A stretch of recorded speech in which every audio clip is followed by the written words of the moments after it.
కేంద్ర ప్రభుత్వం ప్రతిష్టాత్మకంగా చేపట్టనున్న 16వ జనాభా గణన ప్రక్రియను జిల్లాలో అత్యంత పకడ్బందీగా నిర్వహించేందుకు యంత్రాంగం సిద్ధంగా ఉండాలి అని విశాఖ జిల్లా కలెక్టర్ ఎంఎన్ హరేంద్ర ప్రసాద్ పేర్కొన్నారు.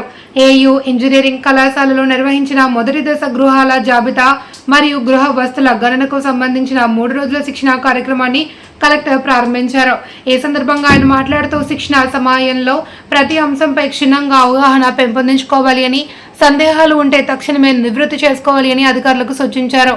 జనగణన ప్రక్రియ సమర్థవంతంగా పూర్తి చేయడానికి అధికారులు పూర్తి స్థాయిలో సిద్ధంగా ఉండాలి అని కలెక్టర్ దిశానిర్దేశం చేశారు.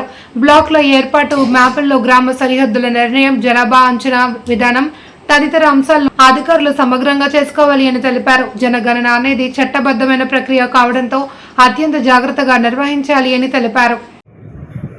So, I welcome Commissioner GNC, DFO garu, JC garu, the nodal officer, the master trainer from the state, Director garu, just lanti Jilla Sthai Sabhanandariki Namaskaralu. As you all know, census is one of the statutory కేంద్ర ప్రభుత్వాలు కానీ రాష్ట్ర ప్రభుత్వాలు కానీ 2011 census మీదే మనము ఆధారపడి ఉన్నాం. సో సెన్సస్ జరిగి దాదాపు